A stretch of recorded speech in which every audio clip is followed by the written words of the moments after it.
To lose once was unfortunate, twice smacked of carelessness, but 3 times, that's unthinkable for a side of Arsenal's quality. Or is it? Any elements of self-doubt will be magnified by the absence of Patrick Vieira, who's suspended.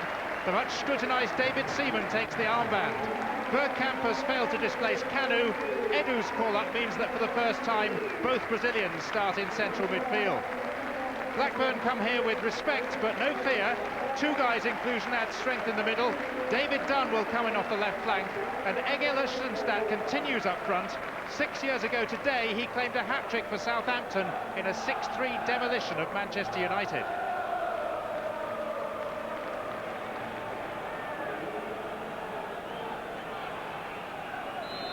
It's almost 2 years since Arsenal last lost 3 on the bounce. Recent games between these teams have been full of goals, never more so than in the corresponding fixture last season, when Blackburn led once, trailed twice and still 3-3 in the final minute. More of the same would do very nicely here. It's played forward by Kanu, and up goes the first offside flag of the afternoon. Another day, another hairstyle. Freddie's hit a purple patch.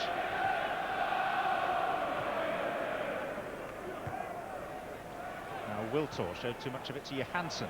There and straight to Edu. Likewise to Lucas Neal. Possession not being cherished in these opening moments. And out comes David Seaman.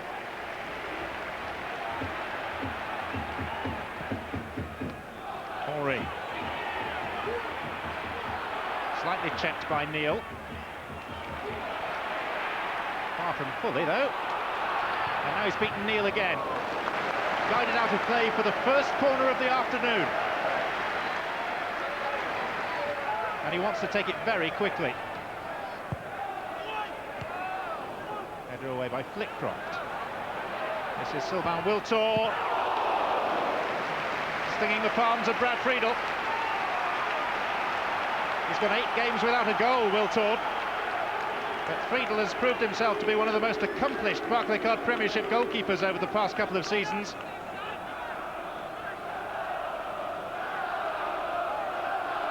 Edu to take this time. 6 in the box for Arsenal. Wiltor! Well, it would be an understatement to say he's made a bright start. First he earned the corner. And then from it, a rasping volley that just clipped the top of the net. Østenstad. White York through the tackle of Campbell. And Edu! It's an own goal! What is happening to Arsenal?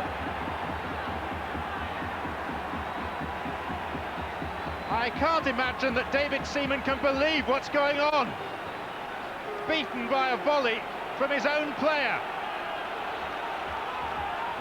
A week ago they were flying high.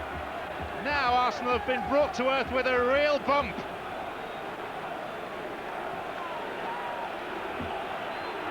Own goals are never pretty, but this is a particularly crazy one. Presumably he was trying to loft it away to the relative safety of a corner kick, but instead he found the top corner.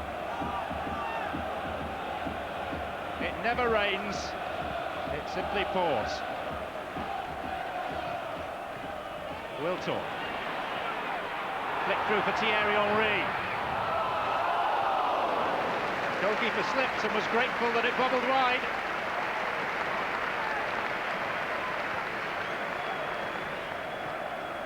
Ljungberg. Kanu. Henry. Good ball.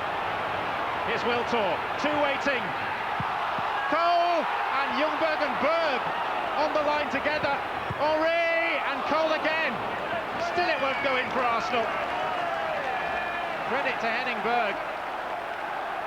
It was his presence on his own goal line that denied Arsenal their equaliser.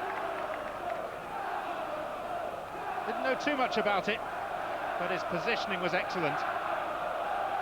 Cole twice denied. Interesting game for the neutral.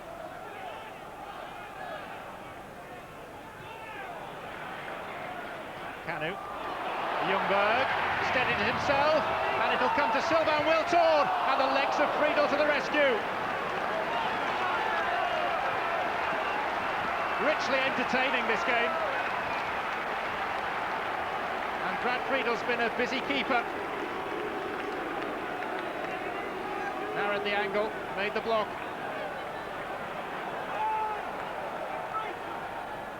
In by Edu. Sol Campbell couldn't get to it. Out to the taker. Still it's Edu. And if the goal had been 3 times as high and 3 times as wide, he'd still have missed.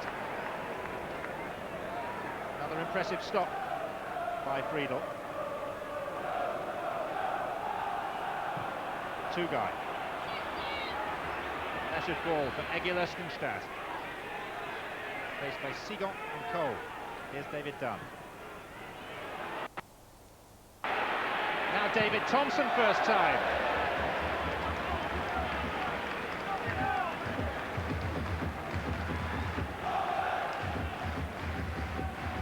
Blackburn's attacks have been sporadic.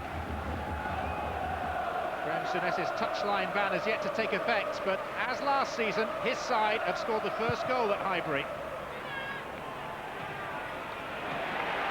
The tackle by Ljungberg. Platform provided for Thierry Henry. And Wiltorn! It just will not go in for Arsenal. Shrug of the shoulders. Arsenal have done everything but score. Some would argue that they have scored, but at the wrong end.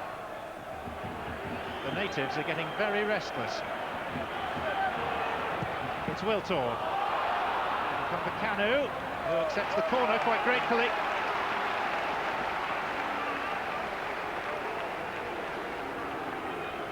Arsenal have sent 7 men up for this. They're desperate for an equaliser. Henry, somehow Friedel kept it out again. Henry turns away in disbelief. Some save coming through a crowd of players. We've come to expect it from Brad Friedel.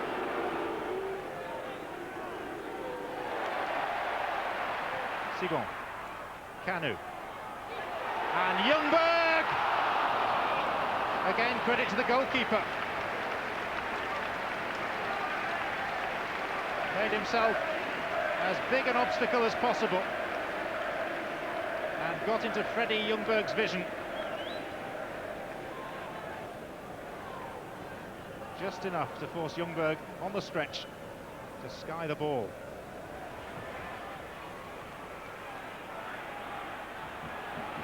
Wiltorn. Lauren. That's a free kick and a booking.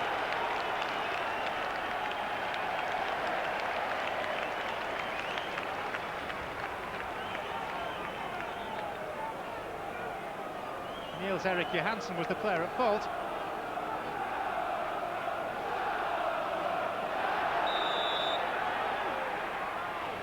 Edu. In. Redemption. It's 1-1.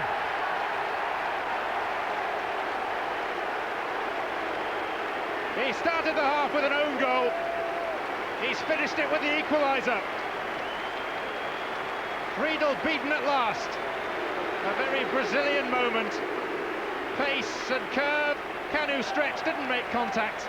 Hit the inside of the post and nestled neatly in the back of the North Bank net.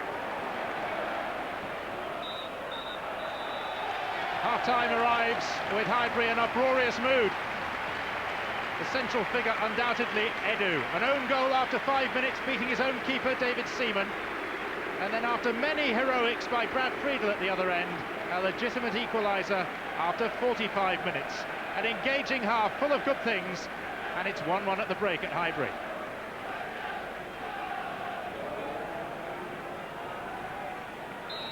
If ever a goal changed the mood within a football stadium, it was that by Edu at the right end in the dying moments of the first half.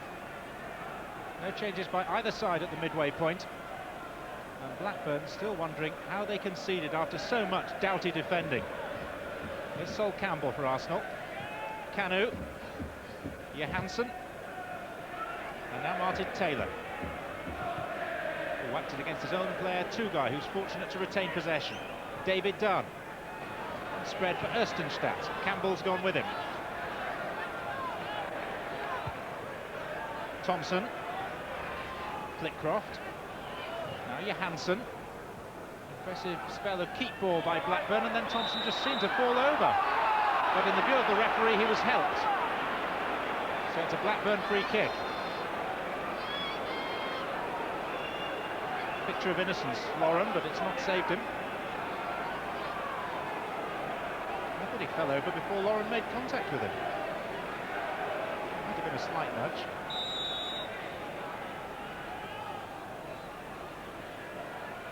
Five sent forward by Blackburn. With the offside flag raised on the far side.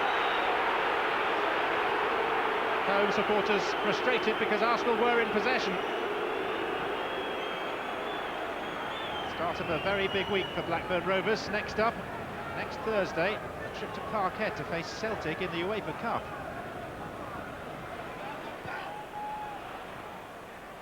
Erstenstadt. Flitcroft. Support to his right from Tugai. And through the middle is Erstenstadt, and Dwight York's with him. And Dwight York can make it 2-1, and he has! Blackburn lead for a second time at Highbury. And how often have we seen Arsenal's defence split open like that? All is not well at Highbury. It's only Dwight York's third goal of the season. It's his first on this ground for 7 years, and Graham Souness's team lead again. Arsenal were level for only 6 minutes. Ljungberg. Last off Taylor. It's a corner kick. Chance for Arsenal to get back on terms right away.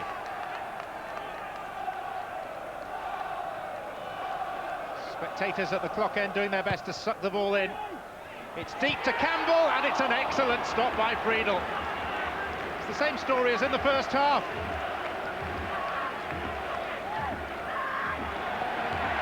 Double trouble means a double substitution on for Arsenal. Pires and Bergkamp returning after an Achilles injury. The players removed, Kanu and Edu. First touch for Robert Pires. Musketeer in chief. Allowed to run! What an introduction that would have been. If Arsenal do indeed field 3 Musketeers, this is D'Artagnan. Gilberto. Bergkamp. Wiltor. Gilberto. Bergkamp! Well, you know the script by now. Just about everything they throw at Brad Friedel, he's equal to. But the 2 substitutes, Pires and Bergkamp, have made a real difference for Arsenal. Shake of the head for a manager who can scarcely believe what's happening to his team at this moment. Wiltor. The free kick is Arsenal's, and Flitcroft is incandescent. He's not the only one. Henning Berg has taken his protest too far. Blackburn said 6 2 3s. The referee saw Flitcroft as the offender.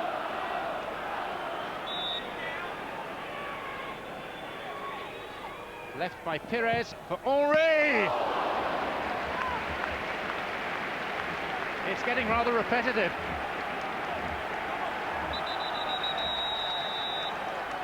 Saw it late, reacted wonderfully well again. How Arsenal are missing Patrick Vieira. Domineering presence normally in midfield, but out of this and their next match. Bergkamp. A little hack there, and some studs showing too. A little surprised that the referee hasn't taken a dimmer view of that.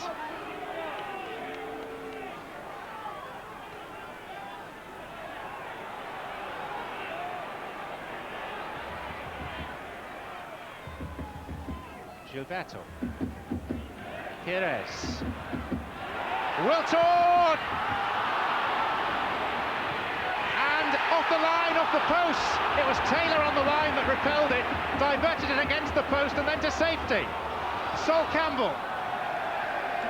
And that's out of play. Blackburn riding their luck. But if anyone deserves it, it's Brad Friedel.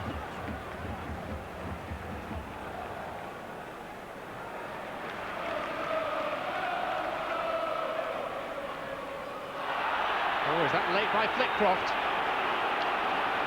He's already been shown a yellow card. This time it's red. Second bookable offence in the space of 10 minutes by Blackburn's captain.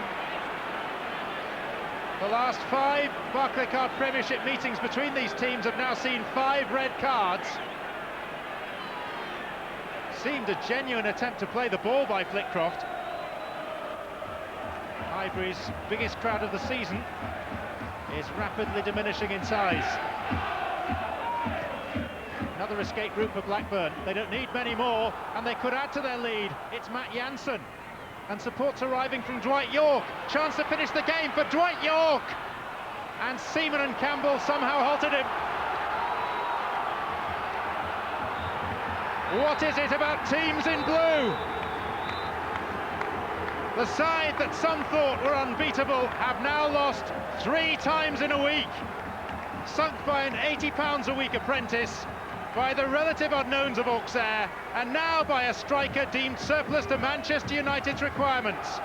Dwight York has done his old club and several others a real favour, but the real hero is Blackburn's outstanding goalkeeper, Brad Friedel. Arsenal's first home Premiership defeat of 2002. It's finished in front of a disbelieving crowd. Arsenal 1, Blackburn Rovers 2. Until he sort of burst on the scenes here, all I knew is that I'd heard his name a few times, but didn't realise how good he actually was. It gives them more stability, more options, going forward, backwards, holding midfield. Defensive midfield player, got forward for the Arsenal a few times, scored a few goals for us, and looks to be a good sign at that money, £4.5 million. Since he's come from Outlet and Miranda, he's played superbly well and he's adapted into the squad really well. He scored like the quickest goal in Champions League history, and that's like very quick. So. The Arsenal team is brimming with international class, and the man they call Gilberto fits in very nicely. Foi muito bom pro Arsenal essa contratação. His signing's been very good for Arsenal, and that's been clear so far. He played in the World Cup and won it. He's played against teams like Germany and other strong teams, so knows what it's like to play against difficult opponents. And he also has the quality and the intelligence to play well. As a fellow Brazilian, Edu knows Gilberto well. He joined Arsenal in the summer from Atletico Mineiro for £4.5 million, a bargain for a Brazilian international. He's adapted so well, he's already being talked about as the buy of the summer.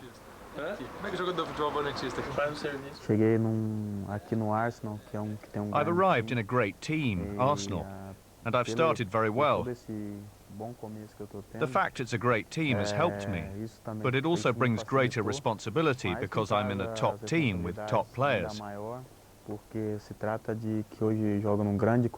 at the same time, I do feel comfortable.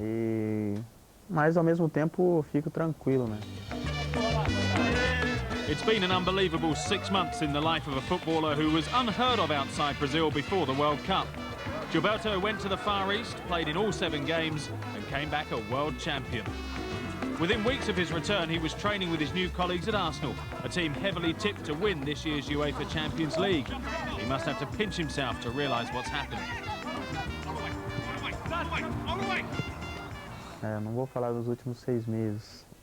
I wouldn't just talk about the last 6 months. I'd go even further back to the moment that my son was born. That's been the most important thing to happen to me. And since then, everything's been perfect. At the beginning of the year, I got the chance to play in all Brazil's games leading up to the World Cup. And then, of course, I became a world champion. So far, he's even managed to find the net twice in Europe for Arsenal. This goal, the winner, came away to Auxerre. And earlier in the campaign, he made history by scoring the fastest ever goal in the UEFA Champions League against PSV. Começamos com a posse de bola e no momento The Brazilian slightly longer to realise the significance. A primeira pessoa que me contou foi meu assessor de imprensa do Brasil. The first person to tell me about it was a journalist from Brazil. Me ligou. After the game, he came up to me after I'd had a shower and told me about it.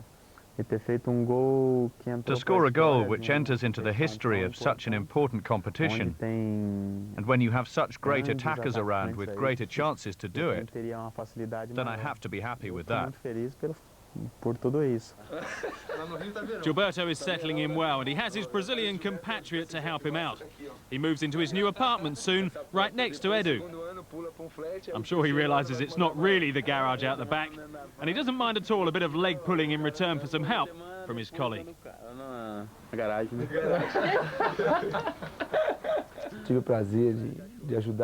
had the pleasure to help him around for a while now, and have pointed him in the right direction, so he doesn't do anything wrong. I'm always willing to help him whenever he needs it. Not only me, but also my wife Paula. So we're here for him, and want to make sure he lives a happy life here. He speaks to me and tells me what work I'm supposed to do and how to train. He gave me an idea of what English football is like. Edu's certainly done his work. He's done so much, I think he probably needs an increase in his salary. And the Brazilian was in the starting lineup again for Arsenal against Auxerre as they look to secure a place in the second stage. Commentary from Clive Tildesley.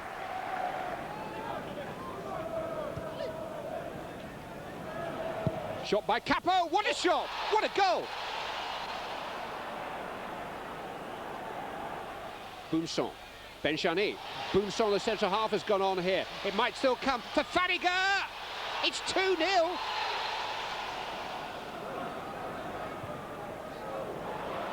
Henry, got away from Boumson this time, slipped into Canu!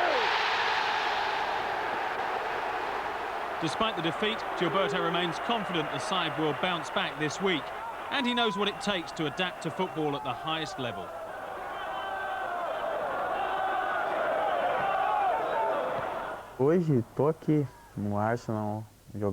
Today I'm playing for Arsenal. We're playing in Europe, and that's a dream come true for me. I was very lucky to come to such a big team. I can only thank God for the opportunities he's given me in life, both personal and professional. I try day by day to pay back what has been given to me by working hard and seriously. I try to make myself better every day, so that the sacrifices I've made are worth it. Gilberto, you know some Brazilian players. His name is Edu. Plays for Arsenal, no? Yes, good player. No bad. No bad. My English very good, no problem. Okay. Oh, look there, the boss. Arsenal were missing something in Europe last season. Maybe they found it in the shape of the versatile Gilberto Silva. Are a suspicious lot. Maybe David Seaman was hoping his new slightly shorter ponytail would end a run of bad luck and well-publicised errors. The omens were good at first. As the German champion swept forward, Seaman was saved by the post. That haircut seemed to be doing the trick. If it hadn't been for the woodwork, Arsenal would have been dead and buried within 15 minutes. But as the saying goes, where there's life, there's hope. Thierry Henry's fine free kick gave the Gunners a lead they barely deserved. But that talismanic new ponytail soon lost its power. Seaman was beaten for the second match in a row by an unstoppable own goal. The ball flicking off the head of Brazilian Gilberto Silva. No post to the rescue this time.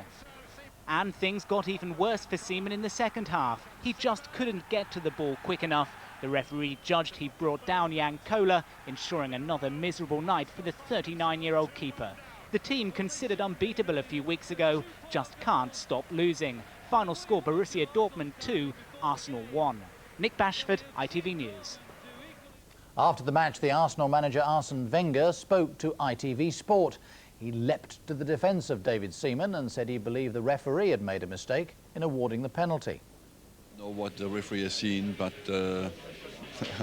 not the same as I have seen. This is the penalty you're talking about, obviously. Yes, because I have nothing in the second half and not one chance. And we knew the first half was difficult. In one or two occasions lucky in the first half, but from people accusing us of diving, it's quite weird, because I think there was a big dive on the penalty. When Thierry scored, did you think your luck had finally changed? No, Champions League game, the last 90 minutes was a long time to go. We knew it was a difficult game, but I was very confident that in the second half we could win the game, but unfortunately we couldn't. The equaliser's now been credited as an own goal. It just flicked off of Gilberto's head.